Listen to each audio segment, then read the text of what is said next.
Assalaamu calaykum waraxmatullaahi wabarakaatu. Asxaabta soo dhowaada meel walba aad joogtiin. Mar kaleeto waxaa joogaa degmada Waaberi, gaar ahaan dhinaca sayidka agtiisaan joogaa. Asxaabta waxaa rabaa marka inaad soo dhowaatiin meel walba aad joogtiin. Waxaa nii wadaa guri oo ku yaalo Waaberi sida hore niigu sheegay. Dhulka Waaberi waa ogtihiin magaalada markii Xamarweyne la dhaho kale, Xamar Jajabo markii la dhaho kale, dhulkooda aad uma weyn, wadooyinkooda waa yar yihiin. Dadka deganna aad ay ugu qanacsan yihiin. Marka muuqaalkan waxaan u wadaa dadka jecel Xamarweyne iyo dhulkaas. Gurigan waa villo oo mar dhow gacanta laga qaaday oo dhismihiisa dhammaaday. Cabirkiisuna waa 16 lagu dhuftay 6 waay. Macnaha dhirirka wuxuu u yahay 16, balacana wuxuu u yahay 6 guriga cabirkiisa. Sida hadda u jeediin waxaa gudaha u galay. Gurigan gudaha u galaa waxaa ku taalo 3 qol iyo 2 musqul iyo jika ku taalo. Marka waxaa rabaa asxaabtina ila aragtiin. Musqushaan meesha hadda furay waa musqusha ugu horeyso waaye oo guriga mid banaanka. Mid banaanka waxaa waaye dadka oo dhan isticmaalo. Mid kale waxaa jirto iyadana jiif taasna gudahay ku dhex taalaa. Dhammaan muuqaalka ku arkaysiin. Dukumiintigiisuna waa dukumiinti waxaa lagu dhahay canshuuraad, macnaha canshuuraadka siyaad bar waaye, laakiin sugnaan waaye lagu dhahay, nadiif waaye. Laakiin dukumiintigiisa waa canshuuraadka siyaad bare, laakiin sugnaan waaye. Canshuuraadka siyaad bare lagu qaadaa, sugnaan waaye. Marka dhulkan waa ka horeeyay bixilay siyaad bare lagu dhahay dukumiintigiisa, laakiin sugnaan waaye. Canshuuraadki siyaad bare lagu qaadaa. Qolkan waa qolka koowaad. Markaa guriga soo gashid oo aad ka soo baxdid dhankaan iyo ilbaabka markaa ka soo gashid, waxaa ku xig qolkii jikada oo isagana ahaa qolkii cuntada. Waana meel aad ugu dhow madaxtooyada Soomaaliya, waana faras magaalo aad iyo aadna u fiican oo laamiga madaxtooyadana u dhow oona ka dheereen. Waxay u jirtaa madaxtooyada dhanbo laamiga dhinaca sayidka 3 wadood u jirtaa. Hadda waxaan gudaha ugu jiraa qaybta kushiinka. Marka saaxiibada Waaberi dhowr mar laga soo dalbaday. War dhul leh hadii la dhaho magaalada Xamar oo dhan waa ka haya, laakiin qiimaha xoogo karoora sababtoo qiimaha zaaid anna ma jecla qiimahaas aad u kulul asxaabteed inaan siiyo, laakiin iyagaa iga codsadaanbo. Marka waxaa rabaa asxaabta qolka kale aan soo galay, jikadan ka soo baxay.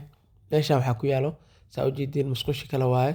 Waa qolka jiifka iyo musqushiisa waaye. Jiifka iyo musqusha waaye sababtoo ah dee qofka markuu habeenka jiifo kale musqul u baahdaa. Markuu u baahdo soo banaanka aad. Marka qofkii soo banaanka aadan oo musqusha gudaha oo habeenkii iska soo labisan oo ka soo dhex baxaa subaxdii xitaa markuu soo baxay. Marka asxaabta waxaa lagu rabaa nusbooskan waxa waaye cabirkiisa 16 lagu dhuftay 6 waaye. Dukumiintigiisana waa canshuuraad siyaad bare waana nadiif. Qiimaha lagu rabana waa 60,000. Asxaabta soo dhowaada wixii alaal faahfaahin u baahatiin lambarkayga intuu saaran yahay. Daraadoo kale hadda dabaqan soo bandhignay. Aad dad u daneynaya jiraan. Marka dadka waxaa leeyahay haddii baa ka bixi kartiin insha Allah diyaar waa dalabkiina wixiina. Waxa waa dhulal badan oo dhisanaan yahay insha Allah iyagana waa soo wadaa muuqaaladaas. Xoogo aad iska mashquulina waxa waa shaqooyin kale haynaa. Wax raadis aan ku jirnaa, wax raqiisna waa raadinaa si ay asxaabta u helaan. Marka waa kan asxaabta guriga. Marka saan waa guriga daashkiisa u jeediin. Guriga Waaberi waa taqaaniin iyo Xamarweyne iyo Waaberi naftirkooda waa jiraan dhul waaweyn waa kuwa hore oo dhinacan kale oo dhinaca kale jiraan oo Albola ay dhinacaas jiraan waaye. Marka guriga looqiisa waaye sida u jeediin asxaabteeda. Marka guriga wajigiisa horena waa aragteen. Guryaha maahan moogta adiga dhinacan madaxtooyada u dhowdaa. Marka waxaa leeyahay asxaabta soo dhowaada wixii alaab faahfaahin baatiin waa diyaar. Assalaamu calaykum waraxmatullaahi wabarakaatu. Asxaabta soo dhowaada meel walba aad joogtiin. Mar kaleeto waxaa joogaa degmada Waaberi, gaar ahaan dhinaca sayidka agtiisaan joogaa. Asxaabta waxaa rabaa marka inaad soo dhowaatiin meel walba aad joogtiin. Waxaa nii wadaa guri oo ku yaalo Waaberi sida hore niigu sheegay. Dhulka Waaberi waa ogtihiin magaalada markii Xamarweyne la dhaho kale, Xamar Jajabo markii la dhaho kale, dhulkooda aad uma weyn, wadooyinkooda waa yar yihiin. Dadka deganna aad ay ugu qanacsan yihiin. Marka muuqaalkan waxaan u wadaa dadka jecel xamarweyne iyo dhulkaas. Gurigan waa villo oo mar dhow gacanta laga qaaday oo dhismihiisa dhammaaday. Cabirkiisuna waa 16 lagu dhuftay 6 waaye. Macnaha dhererku wuxuu u yahay 16, balacana wuxuu u yahay 6 guriga cabirkiisa. Sida hadda u jeediin waxaa gudaha u galay. Gurigan gudaha u galaa waxaa ku taalo 3 qol iyo 2 musqul iyo jika ku taalo. Marka waxaa rabaa asxaabtina ila aragtiin. Musqushaan meesha hadda furay waa musqusha ugu horeyso waaye oo guriga mid banaanka. Mid banaanka waxaa waaye dadka oo dhan isticmaalo. Mid kale oo waxaa jirto iyadana jiif taasna gudahay ku dhex taalaa. Dhammaan muuqaalka ku arkaysiin. Dukumiintigiisuna waa dukumiinti waxaa lagu dhahay canshuuraad macnaha canshuuraadka siyaad bar waaye laakiin sugnaan waaye lagu dhahay nadiif waaye. Laakiin dukumiintigiisa waa canshuuraadka siyaad bare laakiin sugnaan waaye. Canshuuraadka siyaad bare lagu qaadaa sugnaan waaye.